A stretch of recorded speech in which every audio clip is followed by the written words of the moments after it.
Well, hello to everybody on the line today, and thanks for joining us for our webinar, Dispelling Myths About Recruiting First-Generation College Students. In this webinar today, we'll tackle the most common misconceptions and share advice from education experts on how colleges and universities can attract and retain first-generation students. So we have a three-part agenda today. Part one will be a review of the 7 myths about recruiting first-generation students and a little bit of insight on how to overcome those myths. In part two, we'll hear some insight and perspective from a director of admissions on recruiting first-generation students. And it's not just any director of admissions. His particular school has a 40% first-gen population. And then finally, we'll hear a practitioner's perspective on recruiting and retaining first-gen students. This particular practitioner, by the way, his mission is to empower first-generation students toward college. So a little bit about our speakers today. We have 3 of them. Obviously, I'm Mike Martin. I am a director of marketing with College Week Live, and I'm responsible for marketing to colleges. But more importantly are my 2 guests today.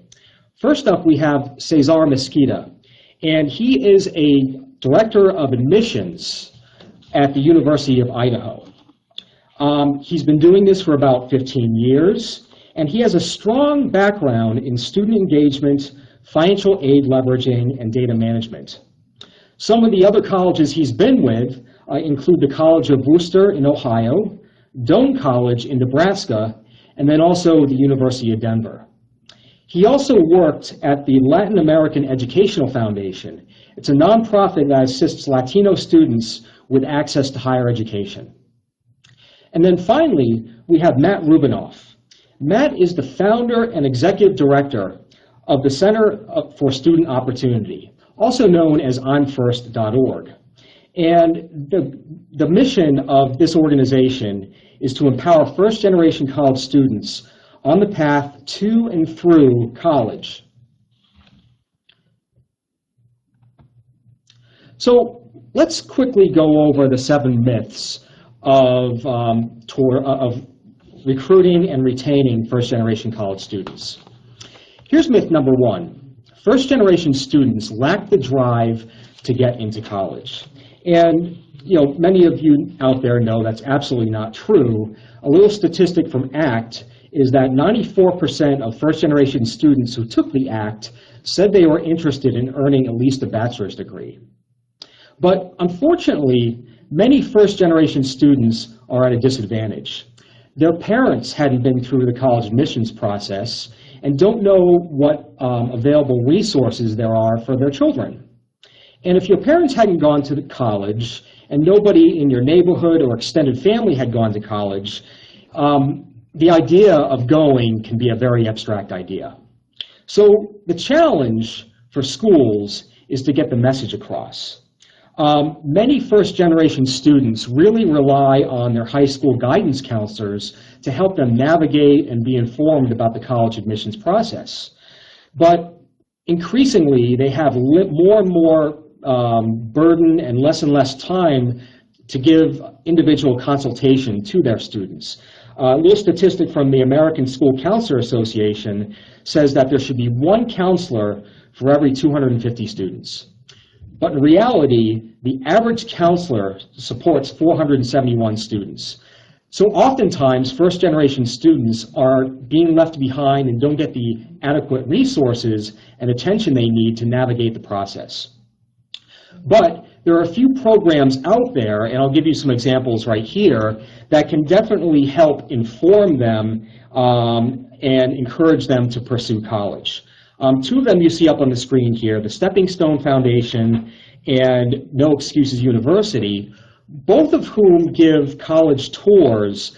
Basically what they do is they give live access to their students to colleges. They may bring them for tours early on in the enrollment process. They may arrange for trips for first-generation students to see college life firsthand. Another good example here is what Miami-Dade College is doing.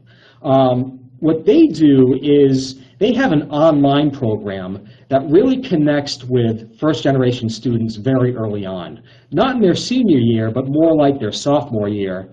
They give them information to be able to, find out what college is all about.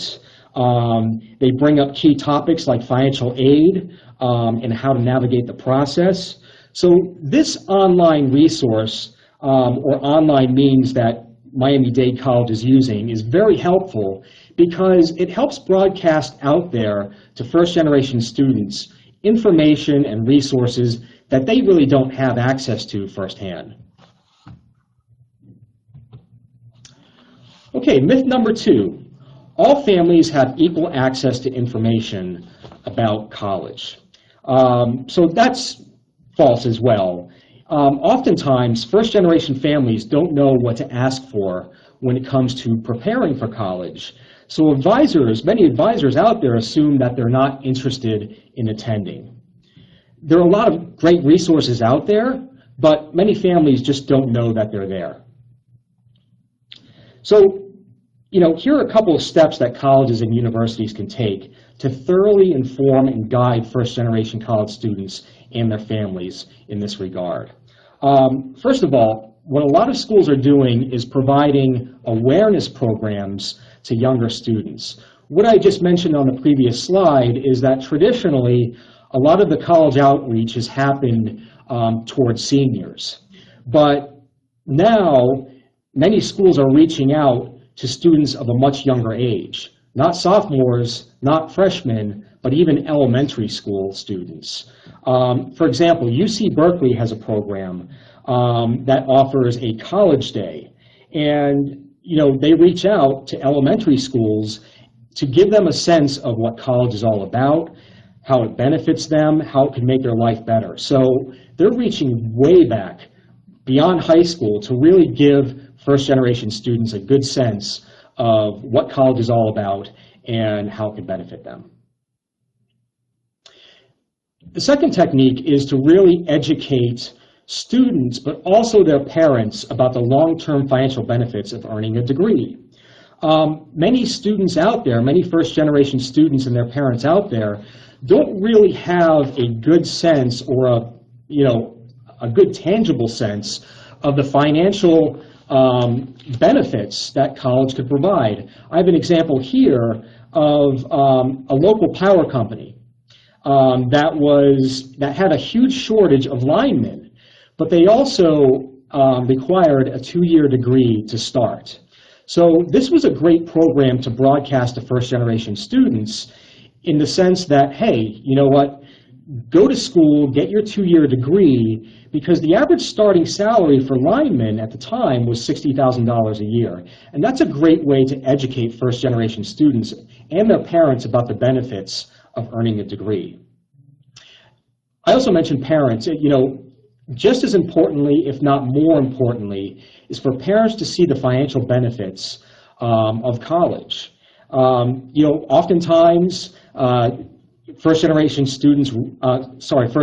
parents of first-generation students really don't have a good sense of, the positive impact that college can have on their children. So it's important to give them a good sense of, hey, it's going to cost some money, or it's going to be a little scary to navigate the process, but in the long run, it's the best thing for your children. Okay, myth number 3. Parents of first-generation students don't want them to attend college. Absolutely not true, but it's more of a problem of access and some ingenuity in getting them at the right time. There's a great story here. There's a quote here from Juan Garcia. He's a vice president at ACT. And he relays a story of having a parent night at a local high school to recruit first-generation students. Basically, the idea was to get a bunch of parents to the high school to really inform them about college, let them know that it's a great option for their children. Well, there were over 400 first-generation students that attended, but only 10 families. And what happened was, at the time that they held it at this high school, most of the first-generation students' parents were actually working. So this took a little bit of ingenuity on ACT's part. Basically what they did was, rather than do it at a school when all the first-generation parents are working shifts, they employed an information session at a local plant that employed many of the area parents. And they teamed up with some of the leadership at the plant and set up information sessions at 7 in the morning after many parents were getting off the third shift to really give a good information session. And that technique definitely worked. So once again, the myth is definitely false.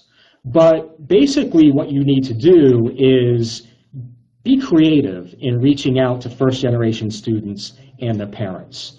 Another good technique is to seek out community leaders. There may be a community center or some sort of leader in, some sort of leader there that definitely has the ear of many first-generation parents. Be sure to team up with that person, because oftentimes, if you do, you'll have a much better chance of really reaching the parents of first-generation students if you were to go, rather than just going it alone.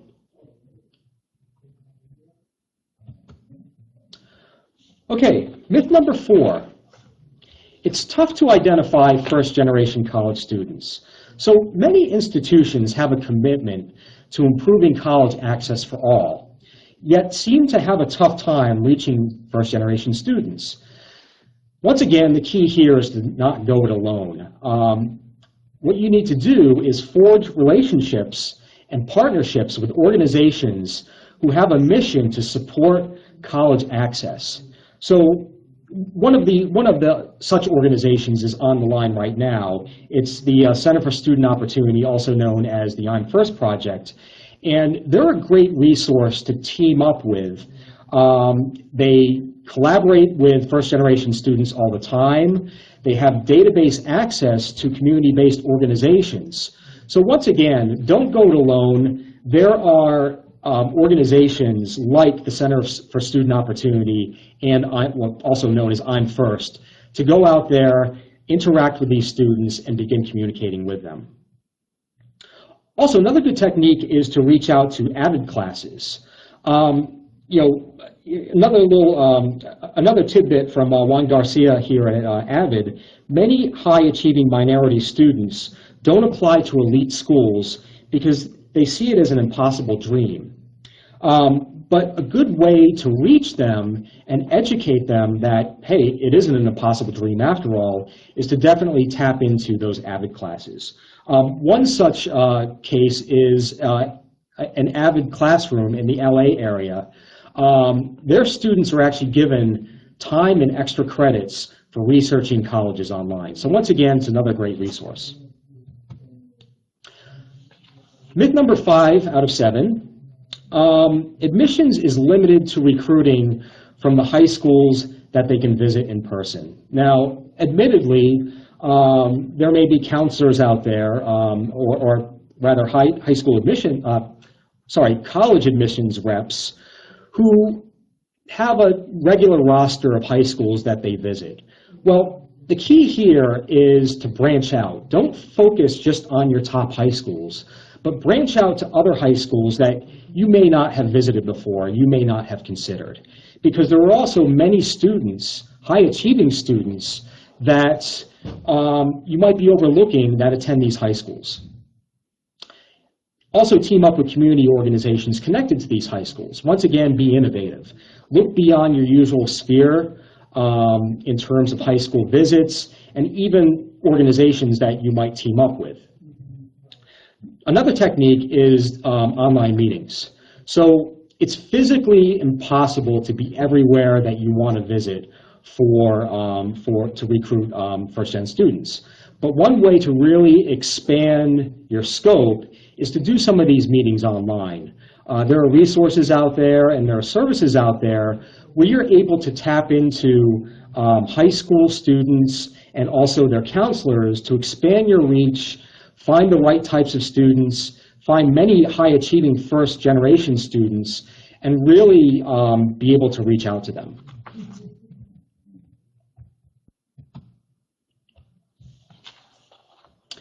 Okay, myth number 6. We don't need to talk about financial aid until the student is accepted. In reality, get in front of this very early. There's a great quote here. It was based off of a study done by Stanford University and the Harvard Kennedy School. They found that the vast majority of low-income, high-achieving students don't apply to selective colleges, even though they have more generous financial aid packages. And this may be a symptom of not being educated early enough about navigating the financial aid process, or even educating parents about what to do, kind of taking the uncertainty out of it. So a good tip here is to be very transparent with first-generation students and their parents about financial aid. They may be skeptical about giving out their own information, their own financial information for this purpose. So definitely be very forthright with them, very transparent, and do it very early on to take out the uncertainty about navigating the financial aid process. Another statistic from the College Board, 2.3 million students do not fill out the FAFSA because they find it too complex. There are a lot of resources out there that can help with that. College Week Live, for example, offers online resources where we can help first-generation students or any student really navigate that process. So once again, go beyond just, help the students out with that financial aid process very early on. Finally, myth number 7, a college's work is done when a student enrolls. So admittedly, a lot of admissions programs end once the student is enrolled and has attended orientation. But the work really doesn't stop there. It's financially advantageous for universities to invest in ongoing programs that prepare students for this transition to really minimize transfers out. It's not uncommon for first-generation students to struggle to acclimate to college life. So definitely have or take advantage of retention programs that are in place to really help first-generation students overcome these obstacles. For example, ensure that all students, first-generation students, have access to support even before they arrive for classes. Pepperdine University is a good example of a school that does this. They invite underrepresented students and first-generation students who can't travel to campus beforehand to participate in online meetings with the admissions counselors and others to really prepare them for the transition. Bentley University is another good school that provides that transitional support. They actually provide a full summer transition program for high potential students who have faced academic, socioeconomic, or personal challenges beyond their control. So this is actually a very hands-on program that takes place. It's live and it takes place even before the semester begins. So once again, it's a great program to help first-generation students with the transition, and it minimizes transfers out later on. So those are the 7 myths, and at this point, I want to transition it over to Cesar Mesquita, who will give an admissions director's perspective on recruiting and retaining first-generation students. Thanks, Mike. I appreciate that. It was great to hear Mike's initial comments on these myths and how they will actually be underscored in some of the things that I hope to cover. So with that said, I know that it is nearly impossible, actually it is impossible for me to cover everything that I would like to cover in 20 minutes thoroughly. So I really extend the opportunity for my colleagues out there in the admission profession or with community-based organizations or other entities to reach out to me directly on any point that I make over here. Again, superficially covering it right now, but hopefully with an opportunity later on to get into some deeper conversations. So feel free to look me up online via Twitter, via LinkedIn, and certainly through the University of Idaho contact information. So thank you guys again for the opportunity to visit with you all today. So so we here have an incredible set of circumstances, right? When you look at some of the data out there, and some of this information here that you see is actually provided by Matt Rubinoff and the Center for Student Opportunity. I'm First, and so I decided to steal a little bit of his thunder. When we talk about the environmental scan, what are we talking about here as far as the challenges and the opportunities before us? With nearly a quarter of the students who are low income and first generation, this is a certain point of interest for us to keep in mind. There is some data out there that suggests that the number of first generation students percentage-wise is growing. So whether this is going to be a new normal in the future, defined by 5 to 10 years time, we're not sure yet. But the fact of the matter is that whether you're operating in an environment that has a low number of first generation students or a high number of first generation students, like we at the University of Idaho, some 40%, you are talking about the closing of the information gap that you want to extend to these students, their families, and their overall support network. This slide over here, hopefully you can see it, actually lifted off a presentation that the College Board did last July on their AP conference in Las Vegas. And this over here shows the percentage distribution of 5 to 17-year-olds by first generation status and race and ethnicity. You can't see it all that well, but the highest bar right there, some 61%, that's Hispanic Latino, that's significant. Down at the far left-hand side of that graph, you can see that whites are there right around 23-24%. So this is interesting for us to know, right? Because we all at some point have associated first generation with being multicultural and multiracial, and no doubt a lot of these efforts are going to very closely overlap with one another, but it is not an exclusive multicultural issue. You're talking about 23% of white students, but 23% of a population that is by far still the largest, right? I think overall in the United States right now, some 70% of the population is still considered white or Caucasian. When you multiply that by 23% in absolute numbers, whites still comprise the largest block of first generation students. Then you talk about the multicultural, multi-ethnic component of it. Then you deal with a high percentage of those populations being first generation. So why do we care about all of this, guys? We talk about instances where civic engagement, you talk about breaking of cycles of poverty. Those are things at the macro level certainly do matter for us as citizens, as people who live in our communities. We want to lift one another to accomplish and to achieve. But let's face it, institutionally, there are a lot of incredible challenges as well as opportunities that we want to tackle as well. So why do we care? Again, there's a humanistic macro level component, as well as on the micro level, what are we doing for our institutions in order to champion some of these students to go on to college and succeed and achieve in their own lives. What I like to usually propose for my colleagues out there is to do a little bit of a self-assessment. Who are you? As you guys have heard, we at the University of Idaho, we have some upwards of 40% first-generation students. Some of you might think, well, gosh, it's like shooting fish in a barrel, right? Come on, you have it made. Well, think about the challenges that presents for us to be communicating now with nearly half of our population here in the state who are first generation, and then the other half being ones that are legacy students or students who've had an academic tradition in their household. So that presents some incredible challenges in the way that we even communicate our message and how that resonates with that population. So as you do the self-assessment, who are you? Institutionally ask yourselves, who are your diversity champions? Diversity very broadly speaking here, not just multicultural and multi-ethnic, but who are the champions who are pushing the cause for first-generation students, for veterans issues, for students with learning disabilities, for students with physical disabilities and other diversity backgrounds, LGBTQ, to name a few.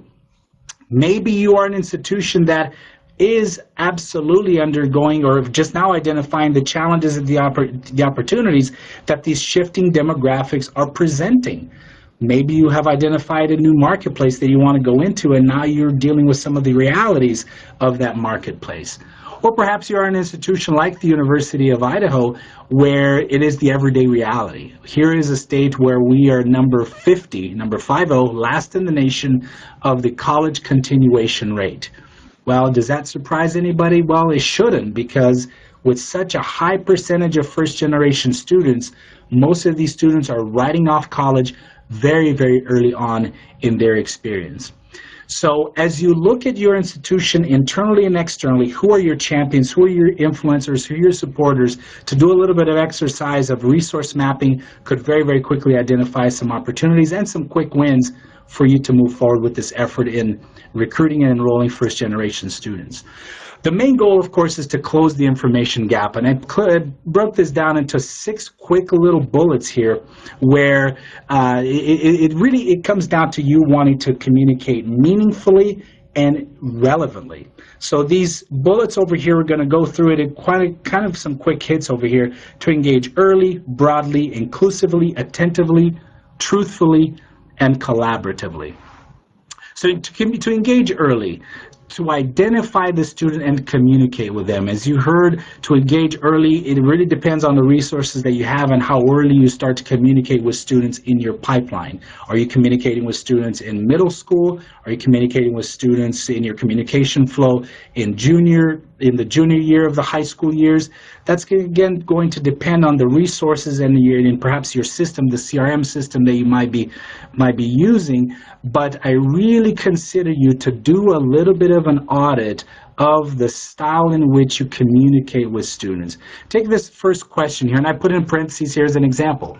Are you the first in your family to go to college? Oftentimes when we talk about first-generation students, especially if you're at that associate director level or higher, you oftentimes think about, well, what is the IPED's definition of a first-generation student? Well, it's if neither of the parents in the household, right, have a bachelor's degree. So if nobody in the household has any more than a high school degree, they're considered first generation. But right then and there, even if you get the definition just right, and I'm sure I jumbled it in there somehow, even if you were to get that definition just right, you might have lost the student in the jumble of those words and those definitions. What is degree? What is college? Is college the same thing as university?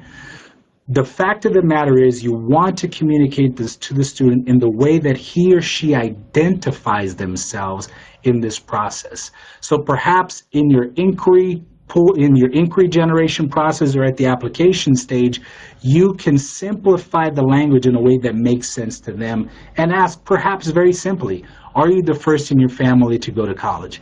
If the student says yes, regardless of what IPED's definition says, if the student says yes, here's an opportunity for you to talk to that student in a way that makes sense to them. When you then talk about some of the efforts that I've experienced at other institutions as well as here at the University of Idaho, at Small Liberal Arts College that I was several years ago, one of the things that we did was indeed to reach out to families, to students who were very early in their years, to do an orientation session to 8th graders and 9th graders. So invited out to the high school, to the middle school, to do an orientation, to start planting those seeds. The schools welcomed us with open arms. It was absolutely fantastic. Also this year, I'm going to be doing a social media campaign on my Twitter. I'm going to create a different Twitter account, which I'm going to be putting little seeds of information all throughout the year to help empower the group of here, the city here, and the population of students and parents to learn more about what they need to know about the college search, what about resources for scholarships, what do they need to ask during a visit event. So those are some of the strategies and tactics that you can start deploying in order to engage early and relevantly with these students and their families. To engage broadly, again, Mike mentioned a second ago about the ratio of high school counselors the ratio of students to high school counselors nowadays. Honestly, folks, school counselors can really use your help. No, we're not talking about the premier private prep schools out there that have exclusively dedicated college counselors. They have a ratio of 20-to-1 or 50-to-1. We're talking about generally the public school counselors that are looking at those ratios of 300, 400, 500 to one. They actually look at us admission representatives, admission counselors to help them deliver this information. And consequently, then, you need to think in terms as to how are you training your admission counselors in order to deliver the information beyond just the scope of your institution. So yes, absolutely, you're going to be covering information about the University of Idaho academic program and financial aid and opportunities for housing and support services. But what else could your admission counselors be doing to help the student understand the different pathways that they have to go to college and fulfill their aspirations? I put this quote over here, you don't have medicine. I'm sorry, I'm not interested. This would come up all the time, whether it's at a university or at a liberal arts college, when they look at your offering of majors and they don't see medicine. They see that you don't have a medical school, but the student, I'm sure you guys out there in admissions, you're probably nodding your head, goes, yeah, that happens often. That's because the student doesn't understand of what the pathway to medical school means, or law school, or some of the graduate programs. Nowadays, when No Levitz puts out these surveys saying that nearly 60% of students who are going to college are already aspiring to go on to graduate school, that really does create another type of information gap to educate students and parents and their support network as far as what do they need to start doing to map out that pathway as they go on to college. That's for any student. Then that gets magnified even more when you're talking about a first-generation student who sometimes doesn't even know that they need to start with pre-med, and pre-med is not really a major, and you could major in philosophy if you want to, and still be able to gain admission to a medical college or university of your choice later on. So that's just another example right there to engage in a broad sense, but to train your staff to deliver the information more of in a public service type of way as opposed to just about your university. To engage inclusively, this one over here is huge. It comes up over and over again. I'm sure you've all heard it before. Parents are truly the greatest influencer, perhaps even more so for first-generation students, and even more so for first-generation students who happen to be of a multicultural or multi-ethnic background, especially as it relates to young ladies looking to leave the household. But you hear the stories all the time. Well, are you too good to leave the family business out here in Idaho, for example? You hear that all the time. Families who have a long tradition of working in the extraction industry, whether in mining, whether in logging, whether in farming, they actually sometimes they fear for their students leaving and not coming back to their communities, and those parents sometimes are going to be the greatest influencers. And it is our job to now close the gap and start empowering them to think in terms of the opportunities that their students are going to have and how they can come back to their communities and still be able to contribute significantly later on after their college years. So indeed here, count on your champions, count on your influencers, count on your support. Some of the things that we've done, host a coffee with the counselor program.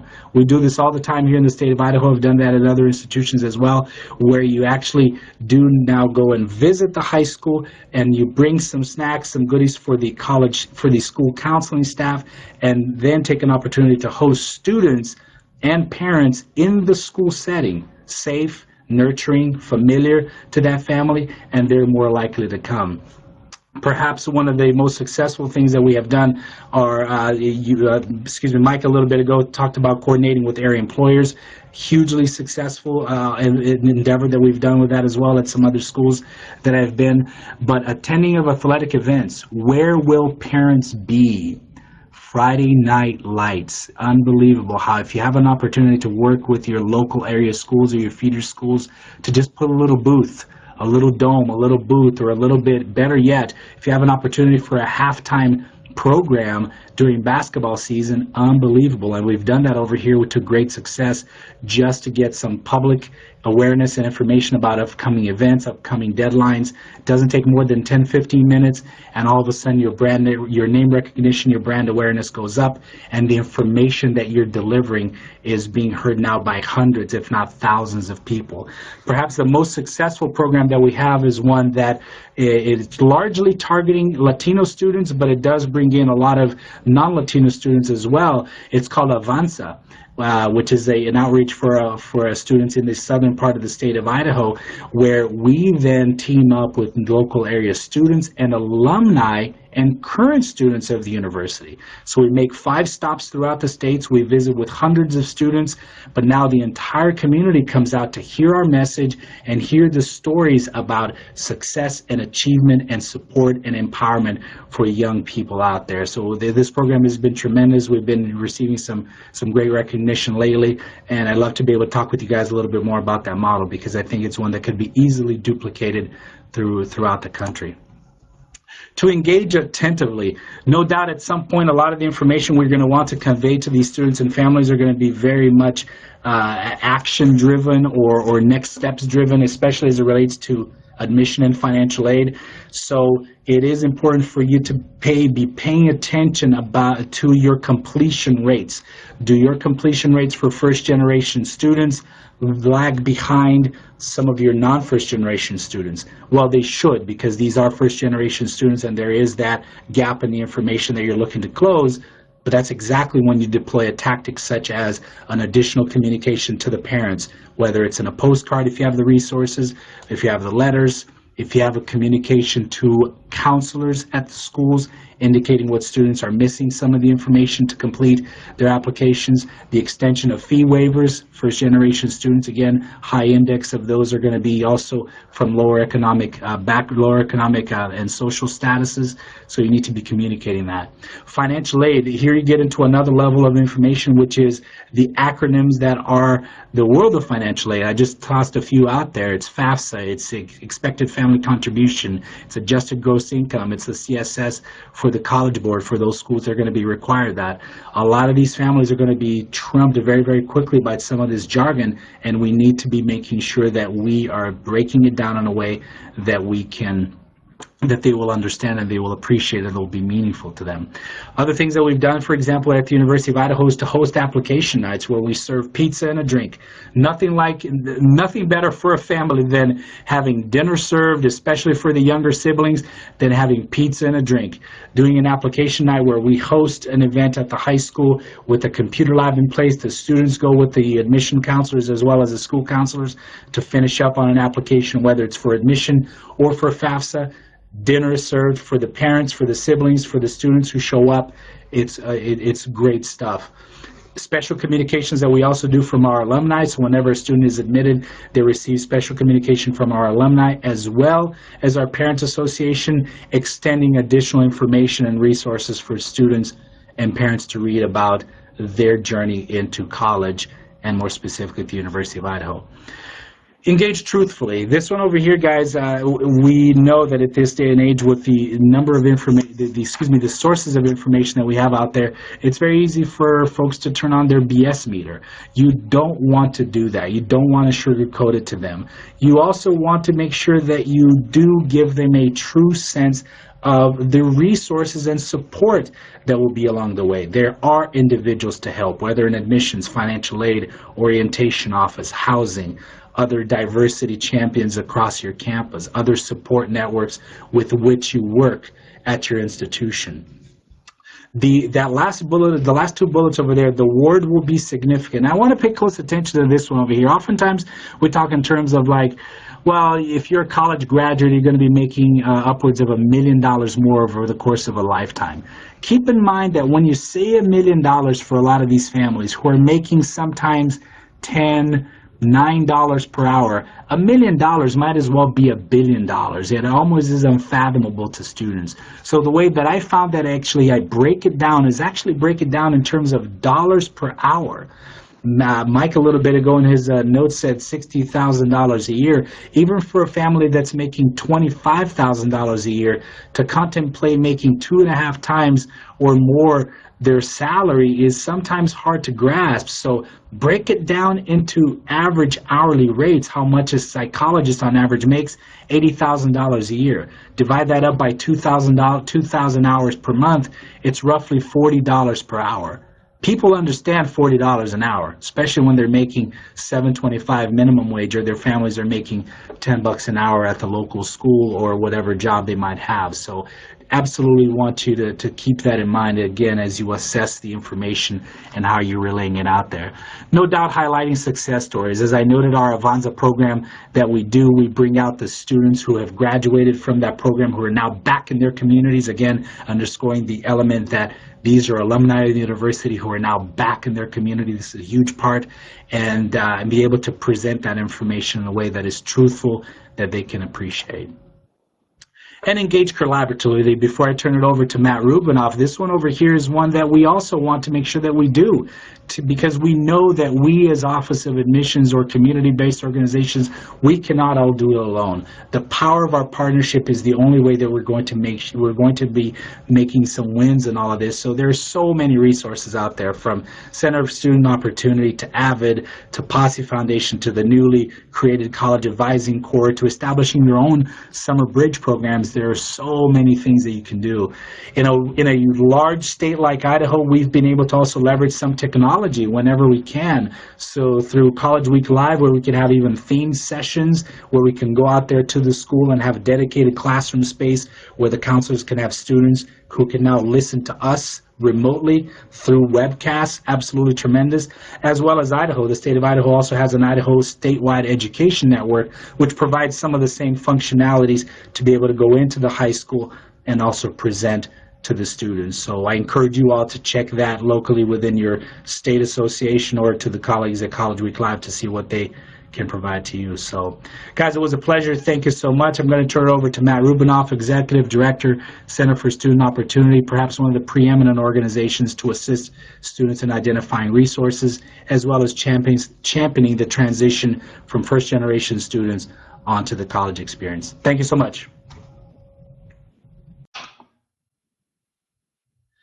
Awesome, Cesar, and thank you, and thanks, Mike. It's been a great conversation so far. I'm really pleased to join you this afternoon.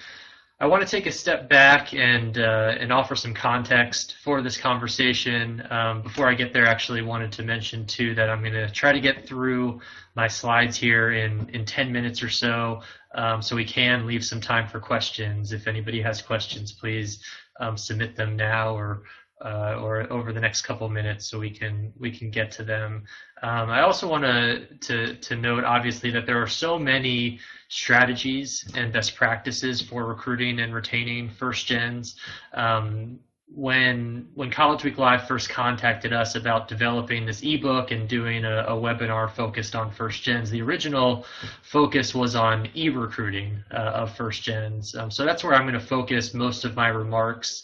I think there are a lot of directions we could head in terms of the programs and interventions. Cesar touched on a number of great models that he's implemented at University of Idaho. But I think the e-recruiting strategies that I'm going to share maybe offer some low-hanging fruit, some more easier to implement strategies.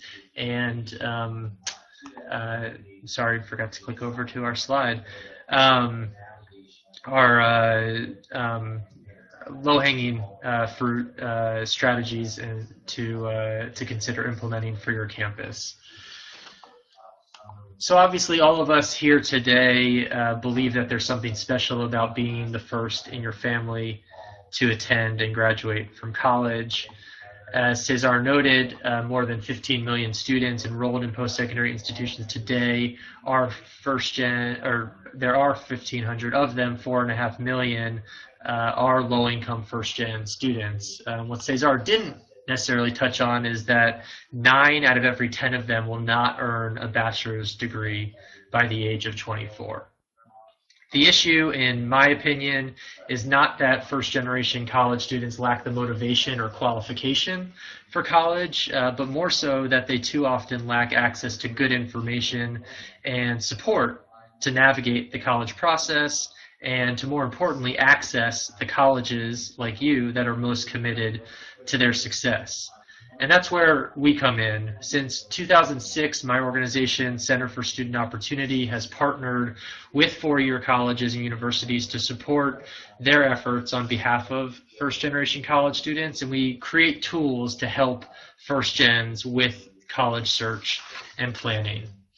And we've learned really two things along the way. The first is that popular college search and planning websites and guidebooks just aren't cutting it for first-gen college students. And second, that as much as well-meaning counselors, teachers, and mentors want to help, at the end of the day, students are responding most to their peers to motivate them in their pursuit of college. I'm sorry about not keeping up with the slides here, guys. Hopefully I'm coming through clear in my remarks. So last year, with the help of a grant from the Bill and Melinda Gates Foundation, we launched the I'm First project. It's an online community celebrating first-generation college students and supporting the next generation of students who are working hard to reach that goal. The program is really grounded in best practices for empowering first gens in the college search and planning.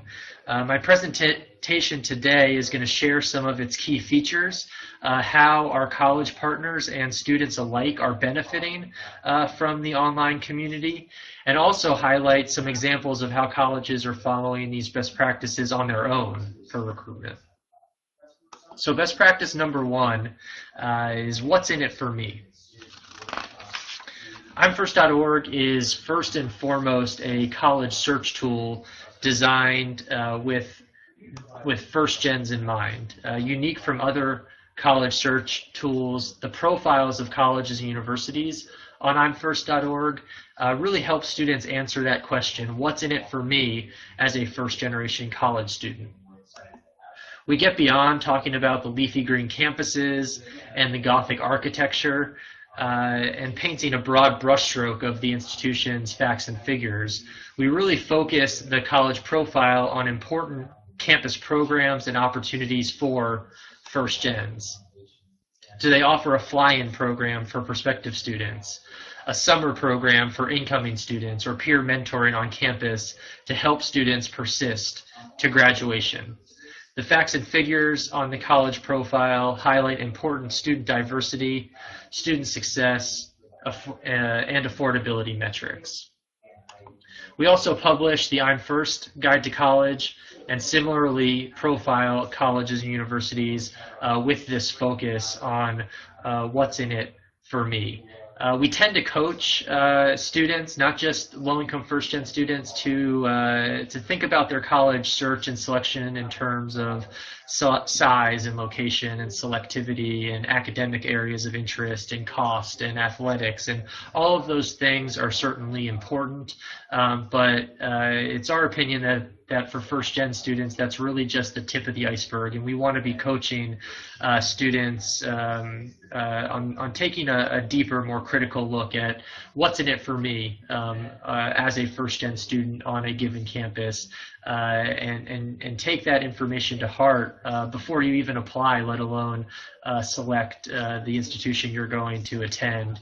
You want to make sure that the college is providing a supportive home. So consider that and how you're framing your outreach and recruitment of these students, and talking to these students about your institution and the opportunities that they have to offer.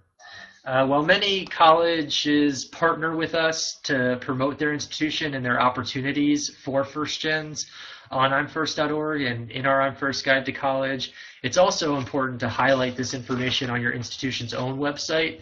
And too often, this important information is buried and hard to find, if it's even there at all. I think all college websites should have a landing page for first gens that helps these prospective students answer that question, what's in it for me as a first gen college student on this campus? I wanted to give a shout out to University of Nebraska Lincoln, who has a great first gen student landing page. You'll see there clearly a specific contact, their diversity recruiter, picture, name, email, all that good stuff there. How we support you, that's really critical. I want to point that out and actually click through to that page. You'll see a list of of some of their important programs like the Explore Center, Oasis, and the First Year Experience Office, and having that information at your fingertips for a prospective student to be able to answer that "what's in it for me" question. Best practice number 2 is peer influence. For 6 years now, we've been awarding scholarships to first-generation college students who are matriculating to a college partner institution. In turn, our scholarship winners chronicle their college experiences and give advice on the imfirst.org blog. And when we first introduced the blog to our previous CSO College Center website, very quickly, that's where the site's traffic was turning, and it received tremendously positive reception. In fact, in 2012, we were recognized by FastWeb and the National Scholarship Providers Association as the National Scholarship Provider of the Year for this program. Excuse me. The success of our student blog really spoke to us about how hungry students, especially first gens, are for encouragement and advice from near peers, those that they can identify with, and even in a virtual way, those who have come before them in their pursuit of college. So too is it important when a prospective student visits a college's website that they find information to help them feel like they can belong on that campus. To personalize the college and the student experience on that campus, many schools have turned to student blogs on their own admissions websites. MIT is a real trailblazer in this space. I'd recommend that for any school that has a student admissions blog or is thinking of starting one, that they make sure to staff it with some first-gen authors from your campus, and clearly highlight that fact about them for the readers, that this is one of our first-gen college students. You may even consider doing a first-gen specific blog for your institution's webpage. Best practice number 3, the power of story. Really building off of the student blog concept and continuing to leverage the notion of peer influence. imfirst.org is also a storytelling project that was inspired by and loosely modeled after the very popular It Gets Better project. We are collecting YouTube video stories from first-generation college students and graduates from across the country. These stories are coming from current first-gen students, successful graduates across many careers, college deans and presidents, and even from some familiar faces like First Lady Michelle Obama. And together, these stories are inspiring and offering advice to the next generation of students who will be first. Our college partners have been great about rallying their campus communities behind this effort. Some, like Bucknell University, are not only creating videos for our campaign, but are hosting them on their own websites, as you can see here. The University of Kentucky's Office of First Generation Initiatives have followed suit too with their 1G Stories project. So I definitely encourage colleges to consider the power of story as a first-gen recruitment tool. Have your first-gen students and faculty and staff create videos, share their stories, talk about their experiences on your campus. College partners and non-college partners alike can share these videos with our campaign, but also use them for your own institutional marketing as well. So there's obviously many more best practices and innovative approaches that colleges are taking to successfully recruit and retain first-generation college students on their campus. But those are a few that I wanted to highlight today through our college partnership program and our learning community efforts. We're facilitating opportunities for college partners to not only promote their efforts on behalf of first-gen students, but strengthen them as well. And through webinars and an exchange listserv and white papers, we are bringing together colleges who share this commitment to first-gen students to share ideas and best practices and successful models and learn from one another in advancement of this cause. So I did want to highlight a little bit more information on our college partnership program for those schools out there who aren't already involved. You're on this webinar because you care about first gens, so we'd love to welcome you into our community and work with you to help strengthen your efforts to serve these students on your campus. Thanks so much, and hopefully that leaves us a few minutes for questions and answers. Mike, you want to take back control? Great, thank you, Matt. Give me a second. Yeah, thank you, Matt, and Cesar for a great presentation. So what I wanted to do is just throw out some of the questions that just came in. We have a lot here, and what I'll do is probably direct them either toward Matt or Cesar and pass the control over to you guys, if that's all right. First one up is for Cesar. Could you speak more about the program you have implemented for Latino students, and can you elaborate more on the details? So if you want to take that one, Cesar. Happy to do it, guys. Yes. Certainly welcome you to who are interested in this program for Latino students called Avanza, which means forward in Spanish. So if you just do a Google search, University of Idaho, I believe it's /Avanza, or just Google it, University of Idaho Avanza, AVANZA, and you can look at some of the details. But what it is specifically is we go for 5 sites in the southern part of the state of Idaho and target regions of the state that have a high percentage of Latino students. So we start out the day with stopping at the high schools. Well, let me back up. Part of the promotion of this, we send out information to students in those targeted zip codes. We also work with local area radio stations. Again, usually there is a Latino radio station or newspaper outlet that will get our information talking about save the date. Here are the dates at which we're going to be in Idaho Falls, in Blackfoot, in Twin Falls, in Boise. And so we get the information out early. Getting closer to the dates of the actual events during the daytime, we actually go into the high schools and have an opportunity to do a little bit of getting the word out to the students on the day of. Remember, students at this day and age, the future is only 5 minutes from now. So we get out there in those early morning high school visits, morning high school visits, and afternoon. Say, come on out to the school tonight. We're going to be here. And then the evening program actually starts at 6 o'clock with a little bit of a dinner.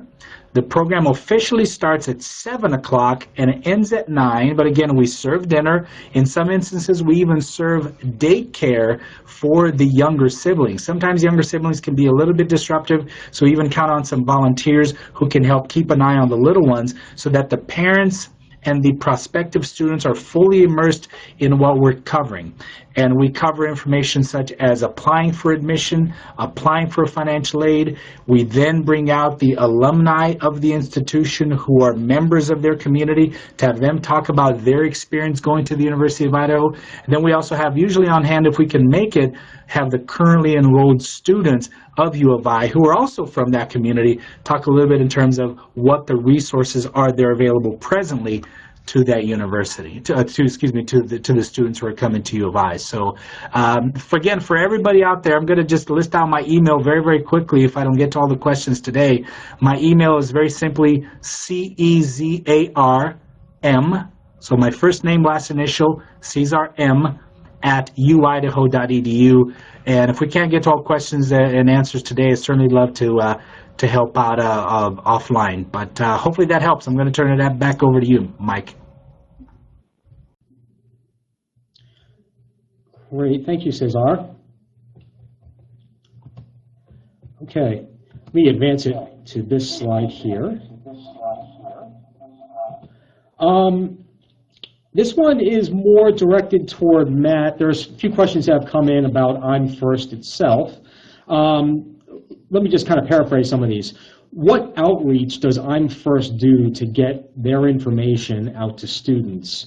And then there's also some questions coming in about, how do I get my school listed there, or does it cost to be part of I'm First, so on and so forth. So two-part question, what kind of outreach do you do? And second of all, how can my school become involved?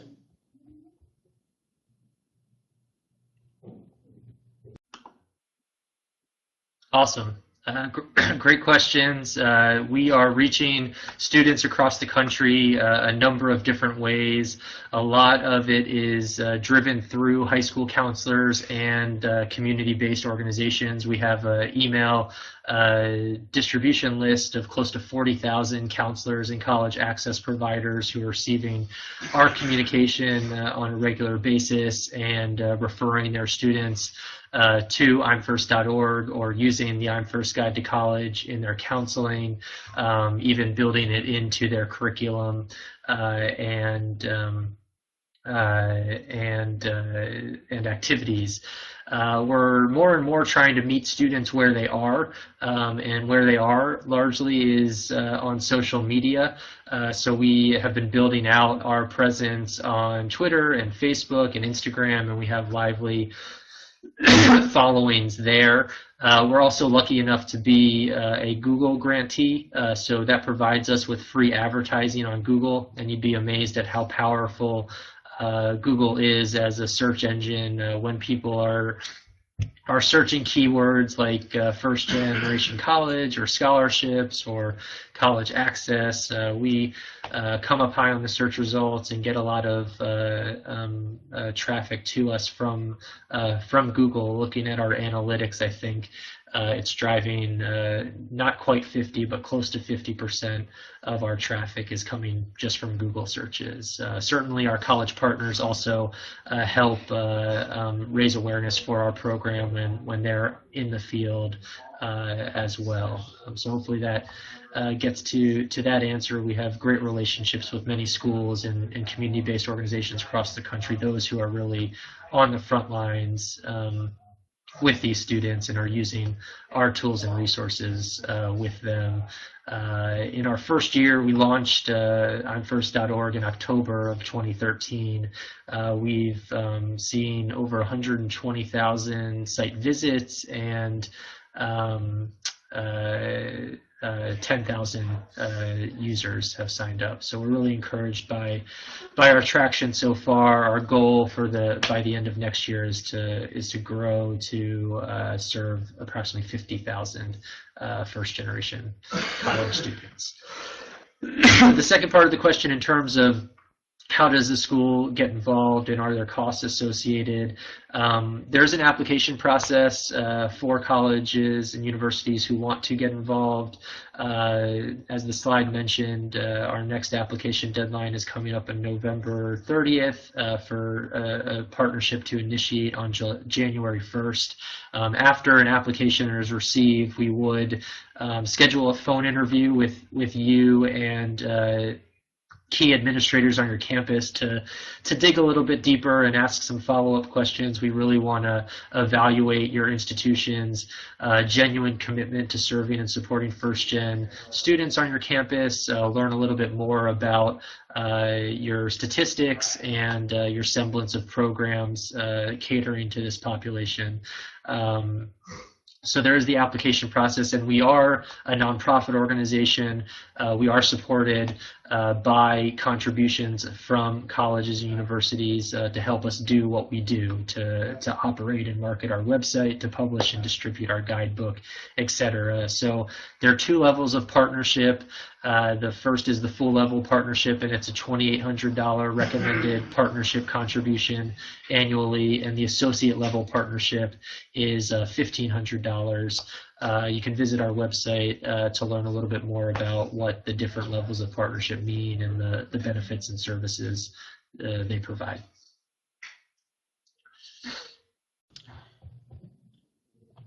Great, thank you, Matt. So I know that we're running a bit over.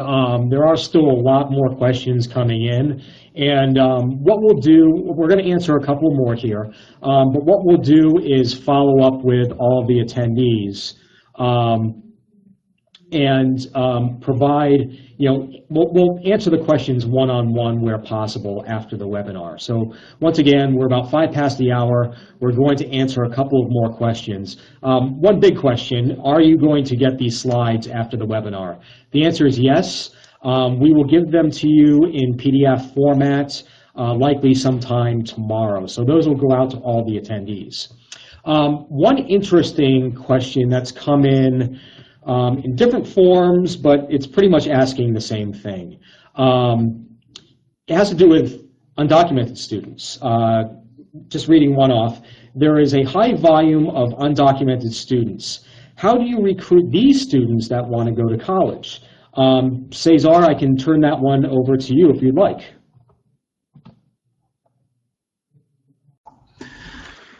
Yes, absolutely, Mike. Thank you. Very, very sensitive one, as you can all appreciate, working with undocumented students by the very nature of their status in the country, their undocumented status. These are not going to be the kind of students who are going to go, yay, look at me, I'm an undocumented student. That just doesn't happen. So you have to be very, very sensitive to their reality. But undocumented students, in many ways, they're going to be looking at closing the information gap just the same, because for the most part, these undocumented students, almost by definition, they're going to be first-generation students in this country. Even though their parents are going to be perhaps from another nation, they might have gotten a college degree, they might have received a college degree, say, in another country, they are almost by definition going to be first-generation students here in this nation. I would bet 99% of the time that's going to be the case. But here's, as far as recruiting students, I strongly encourage you to be sensitive to it and work through the school counselors or community-based organizations that are more prominent in extending services for undocumented immigrants, for undocumented people in your communities. The reason why you don't want to be a little bit too aggressive is, one, you don't want to overexpose your institution to perhaps negative press, and that does happen. You, in your own way, trying to help extend some information out and recruit students, absolutely doing it for the right reasons, but institutions sometimes, for a liability perspective, they have to be careful in terms of, are they violating any kind of laws with actively pursuing undocumented students, especially as it relates to institutional financial aid. And that's the second part, that's the most important piece. So one, reaching out to students is work through the school counselors or community-based organizations in your area or the targeted areas that you're going to, and then make sure that you have the absolute crisp talking points with what can you offer these students in terms of institutional or state financial aid. Undocumented students are not eligible for federal financial aid. We all know that. But there are some states that do extend state financial aid to undocumented students. Our neighboring state of Washington, I believe Kansas, I believe Indiana, and a few others out there do extend some financial aid for undocumented students. So how is it that your institution has access to, one, institutional merit-based or need-based financial aid for undocumented students? What documentation do they need to present to your institution in order to receive those monies? Then it becomes a matter of your talking points as an admission representative to take this out to the school, to the students, to the community-based organizations in a way that makes sense to them, that say, oh yes, I need to apply for admission, but I also need to submit this additional documentation in order to be eligible for a merit scholarship, for a need-based scholarship, for a state grant, or financial aid. Again, look forward to that conversation offline as well if you want to get some more detail and some additional thoughts on that.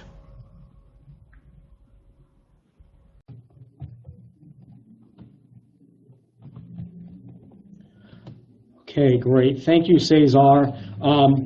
We still have questions rolling in, but we are at about 10 past the hour right now. So we're going to answer any other questions that have come in offline and one-on-one with you after the webinar. I want to thank you. It's been a great audience. Most of you are still on right now, even though it is 10 past the hour. But thank you for joining us today. One other event I want to give you the heads up about is an online college fair for first-generation students. And that's coming up on September 25th.